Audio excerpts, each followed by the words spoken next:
Hi, welcome back to my channel. My name is Laura and today I'm doing part 2 of my May manga haul. I wasn't actually expecting to do a part 2 for May, but the books that I have been waiting for 3 months now have finally arrived. So they just arrived right on the last day of May, so I'm just going to keep counting. This is May. May I have accumulated a lot of manga. If you want to go back and check out my last video, I ended up getting a lot of out-of-print titles. These are all newish titles. They're all almost entirely Viz Media titles. They come from rightstuf's Viz Media sale, which happened back in March. Since then, they have had another Viz sale, so this is from the one previous because I had placed some of my titles pre-order, and occasionally rightstuf does not ship things immediately as they come out. They decide, you're the lucky person this month and we're going to hold all of your manga and wait until the last thing has been released. So I've been waiting for quite a long time for this manga to come, and finally it has arrived. Unfortunately, that's just one of the problems with ordering pre-orders. You can never really judge when the stuff is actually going to get to you, but I've had a lot of manga in the meantime, so it's not like I've been really missing out. I have a lot of manga in general. I can read whatever I want. That's fine, I'll wait. But unfortunately, because I was waiting and I wasn't keeping track as well, I did end up actually buying a couple of doubles over the course of the last month, and yeah, that's always kind of unfortunate. I think only 2 or possibly 3 of these titles ended up being doubles from mistakes by accidentally going and picking them up at the store, but that's life. That's what happens in my collection. I have a lot of doubles. It's not really on purpose. Some of it just happens because I'm not paying attention. So, at any rate, I should probably show you what I've got. So the first title that I have to show you is Volume 7 and Volume 8 of Everyone's Getting Married by Azumi Miyazono. This is basically the story about a young woman who wants to get married and a young man who really doesn't want to get married, and lo and behold, they fall in love, and that's an issue in their relationship. I've really enjoyed this title, but at about volume 5 or 6, it gets to be really heavily sort of a love triangle, except for that you know that that third character in the love triangle is just there to be annoying and is being too pursuant and knows that the girl is not interested in him at all, and it is my absolute least favorite trope in all of like romance manga. So unfortunately that is going on at the moment that Volume 7 starts, so hopefully that will get resolved soon because I really, really, really, really hate that scenario. But at any rate, besides that, this is a really fun title, and I really do like the character dynamics and the conversations about relationships that are in this compared to a lot of other josei romance titles. I picked up Volume 7 and Volume 8 of Requiem of the Rose King by Ayakano. I haven't read this in a while, but wow, this cover is so beautiful. I love this sort of gray tone with just a slight bit of purple in the eyes. So pretty. I don't know of too many manga. I can't think of actually any manga that have this sort of colorless tone on the cover, and I think it's absolutely spectacular. It's wonderful. It's so good. I love Ayakano's art. This is basically kind of a reworking of Shakespeare's plays, but primarily The War of the Roses, which is a historical event. And it's just a really interesting take on that entire affair, and I'm really looking forward to it. I think I've read about the first 3 or 4 volumes, and I would really like to get into it. This one has a lot of context and subtext, and so it is a hard one to read and then put down and then come back to, because there's a lot of things to remember. So this one I had sort of temporarily put on hold so that I could read it all at once. It's really getting to a point where I really want to get back to it because it was so enjoyable, but yeah, this is a really great series, and certainly if you want a shoujo manga with a lot of kind of depth and darkness and really doesn't follow the usual tropes and scenarios in shoujo manga, I would highly recommend this one. It is so good. Next up, Skip Beat number 40 by Yoshiki Nakamura. officially my longest shoujo manga in my collection, and at volume 40 I still love it like volume 1. I love this series so much. It is one of my favorite shoujo manga, and certainly my favorite currently releasing shoujo manga. It's just so much fun. The characters are absolutely delightful. There are a lot of the common tropes and scenarios in it, but the characters are just so strong and just so likable and fun. I absolutely love it. Not a whole lot happens in this volume. I did read it as soon as I got it. Really, the character Kyoko is really being trained for an upcoming edition that she is about to apply for a particular role in a film or TV show. And so she's getting trained. And that's basically all that happens in this entire story. Not a lot goes on, but just like little side comments and little smirks from different characters. So good. I picked up a new series. This is Volume 1 and Volume 2 of The Young Master's Revenge by Mecha Tanaka. I actually went to chapters a few days ago, a few days before this arrived, in the lookout for this particular title, because I didn't remember that I had ordered it. I know that Mecha Tanaka was coming out with a new title. I have to read every new Mecha Tanaka title. I love her so much. Her titles are just so quirky, and her characters and stories are just so like pure and innocent and just charming that I don't know, she is just one of my absolute favorites, and this one is proving that rule. I really enjoyed it. It's a really usual scenario.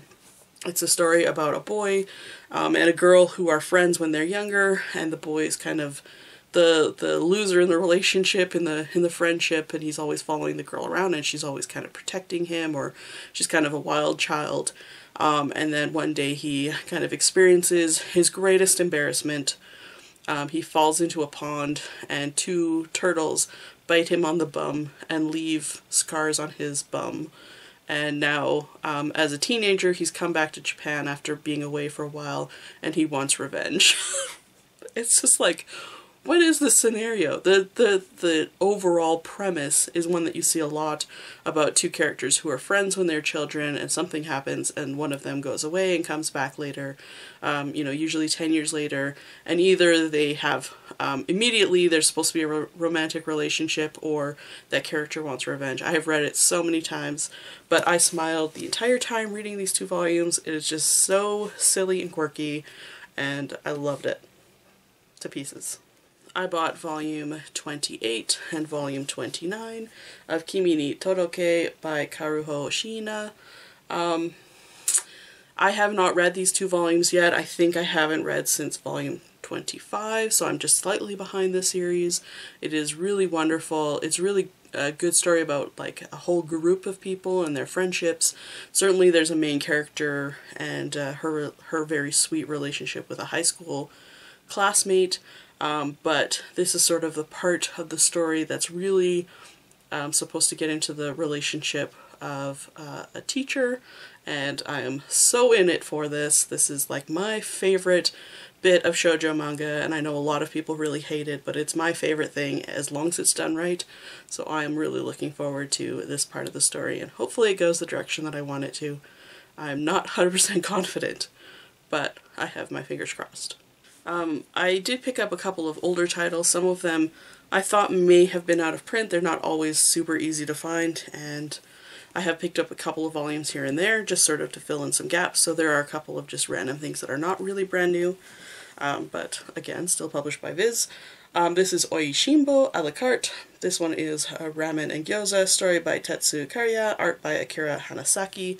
I do have a couple of volumes of this. It's a bunch of curated stories from Oishimbo, which is one of the longest running manga in the history of manga.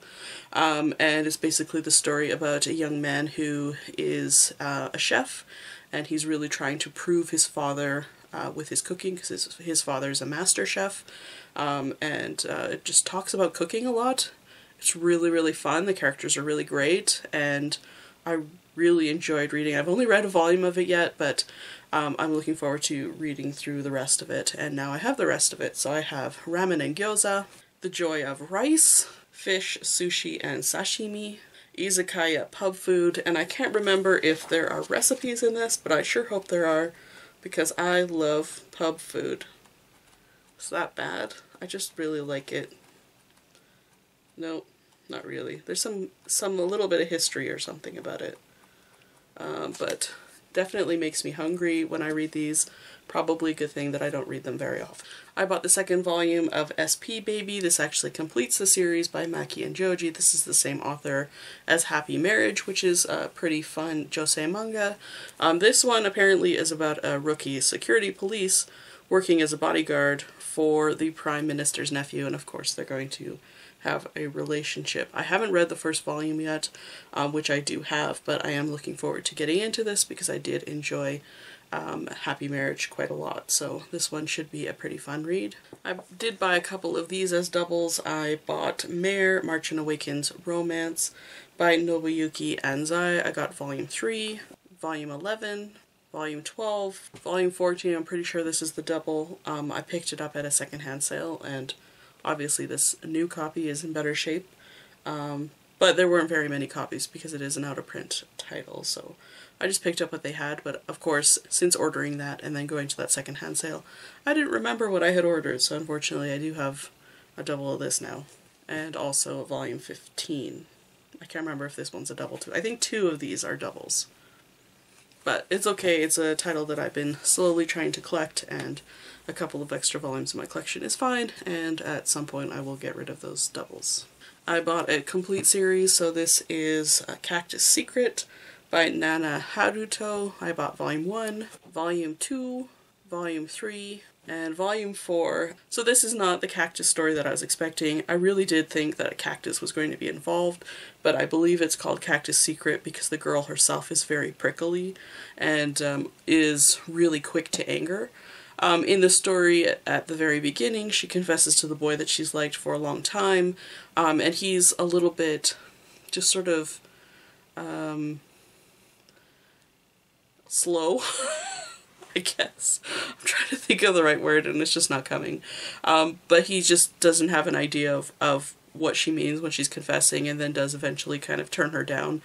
And then slowly their friendship kind of builds up into more of a relationship. But it really is, it's a cute relationship just because they can really fight a lot. Like, they fight like cats and dogs in this, and it's very different from your typical 4-volume cutesy shoujo manga. It's an okay title. I had fun reading it. I bought what I think is the complete story. This is Wakuwaku by Brio Fujisaki. This is the same author as Hoshin Engi, which is a pretty long shonen series, but I think fairly under the radar for most people. I don't know anything about this title. I've seen a couple of people post things either on Twitter or YouTube or whatever recently, but I haven't actually gone and looked to see what it's actually about. I just knew that it was the same author as Hoshin Engi, and I thought now's a pretty good chance, or a pretty good time to pick this up. So I bought volume 1, volume 2, volume 3, and volume 4 or 9. I don't know about you, but it looks pretty 9-like, but I'm assuming it's volume 4. I think that's what I purchased. Yeah, the thing about Ryu Fujisaki is just that his characters and his costumes and just his design in general is just so over the top and so bizarre, and I just was very interested in picking up another title and seeing where else it went. So this should be interesting, but again, I don't know anything about it. I picked up the next couple of volumes of The Water Dragon's Bride by Rei Toma. I got volume 3, volume 4, and volume 5. I think I've only read the first volume of this series, so I have a little bit to catch up on now.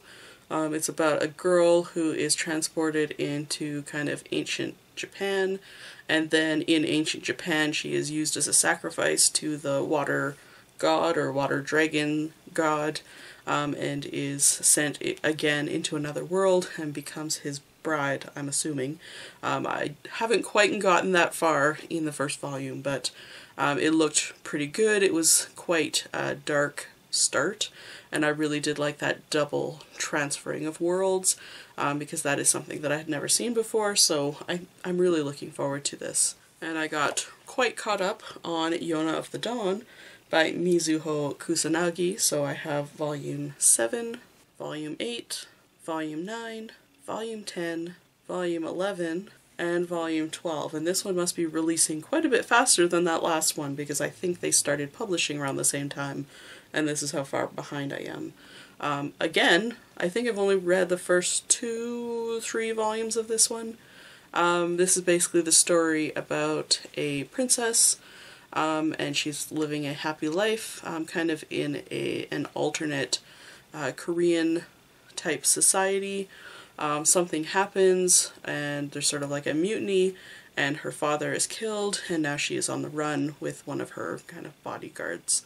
But you know, kind of the ultimate betrayal has occurred at the beginning, and I think that she of course has to kind of come back and try and reclaim her throne at some point, but I'm still, at least the part that I've read, she's still kind of catatonic, so I'm expecting that she's going to kind of get over that and then kind of gain some skills and gain some personality, and I'm really looking forward to it. It was a pretty good start to a series. And then I also caught up in a pretty old shoujo series, and that is Vampire Knight by Matsuri Hino. I got Volume 9, Volume 10, and the box set, as you can see here. And this is volumes 11 through 19, so this completes the series. It's a small box set, but it's quite cute, and the volumes are in there, and this one comes with a little kind of art book as sort of the bonus. And also Vampire Knight Memories, which is, I think, a continuation of the series. I don't know because I haven't finished reading the series. It's been a long time since I've read it. Long before we owned it.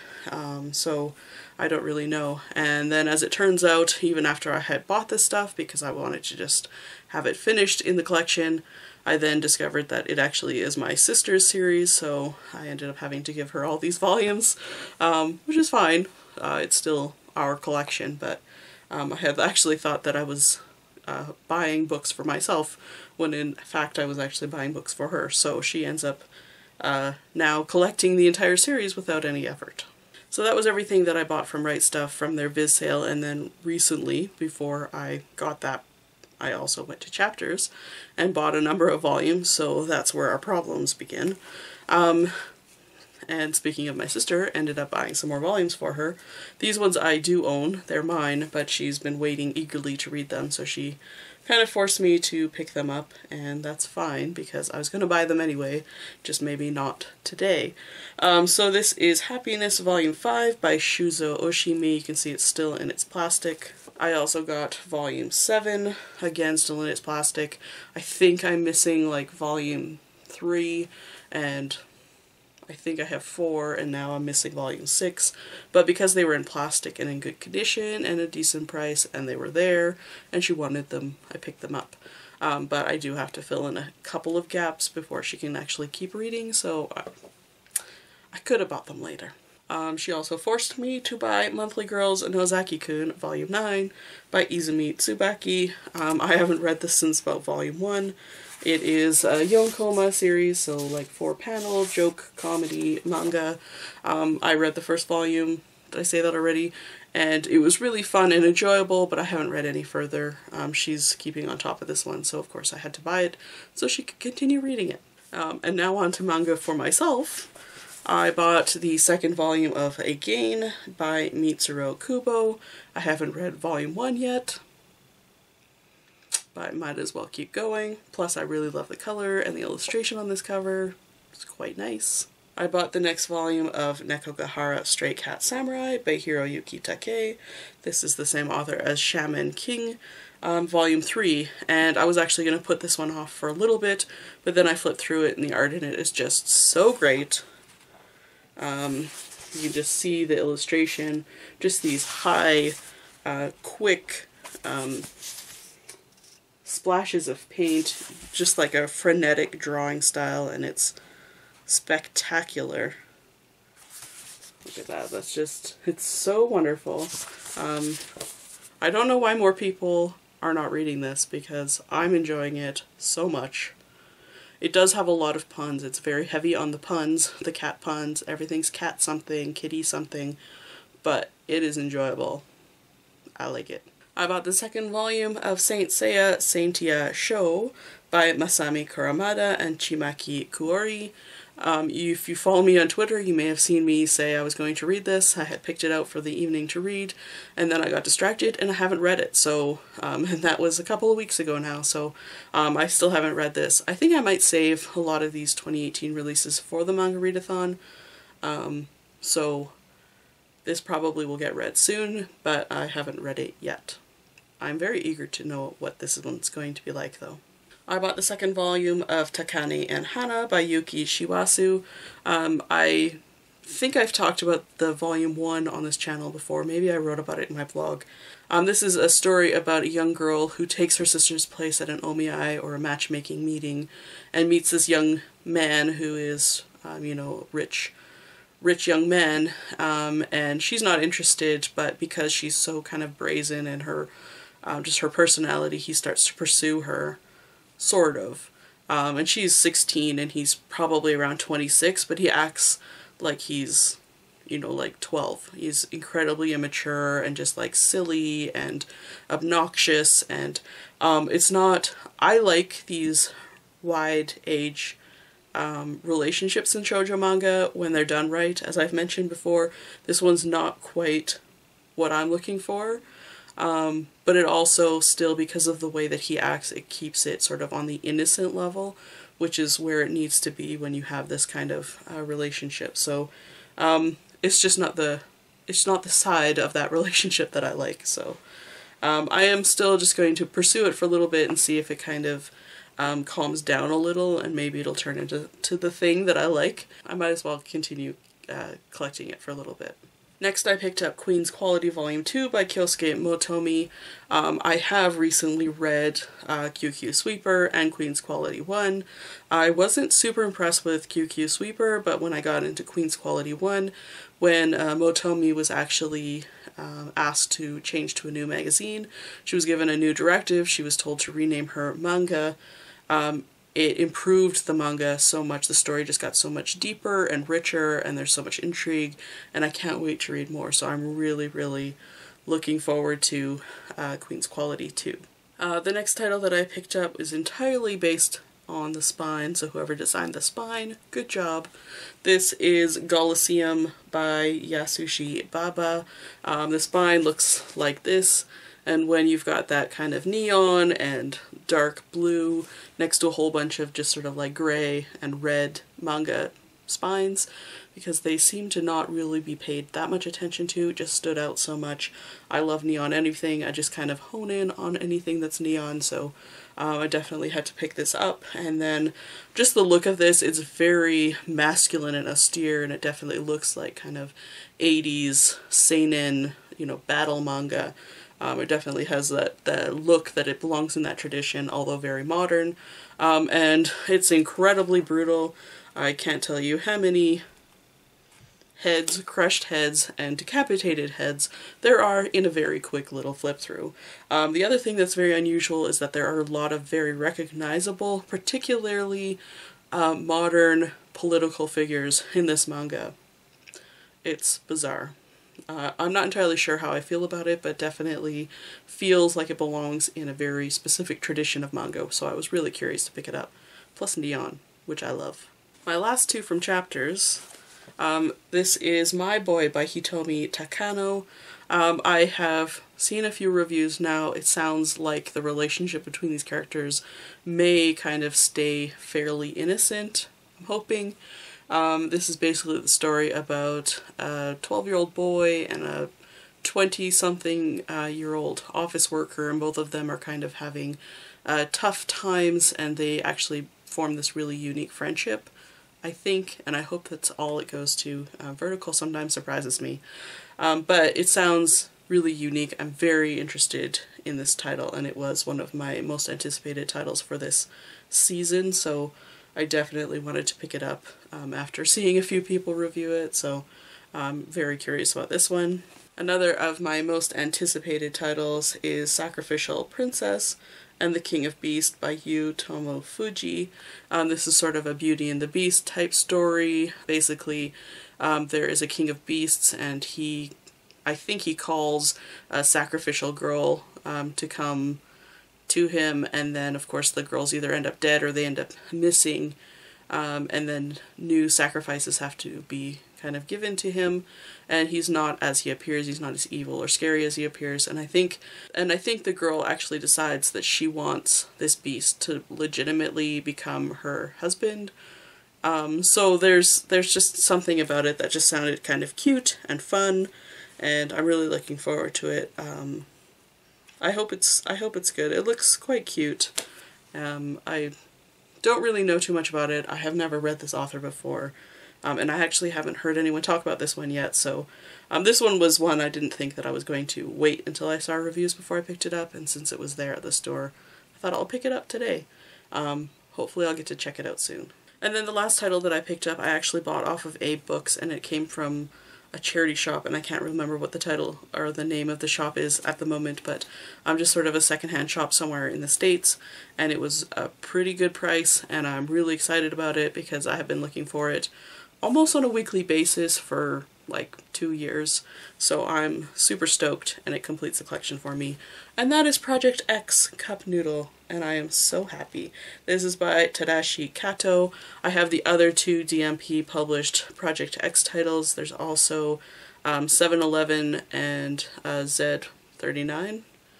I can't see from here, but I will put it down somewhere around here, what the other title is. And basically these are corporate histories, basically about sort of Japanese innovation and how they came to be.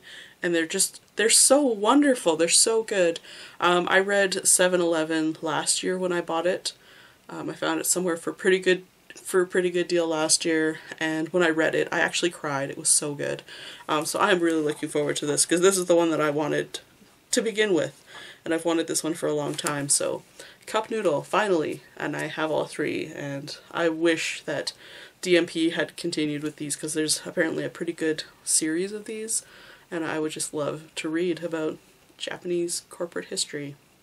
It would be great. So that's everything that I bought in the month of May. No more May hauls until 2019, but I suspect that you can expect a very large May 2019 haul, because traditionally May is a big month for me. At any rate, if you've read any of these titles, I would love to hear about it, particularly if you've read any of these new 2018 releases that I just picked up. I'm very curious about some of these titles, and would love to see if you've got any experience reading them, and please tell me what you thought of them. And I think that's it. So thank you so much for watching this channel, and I will see you in the next one. Bye for now.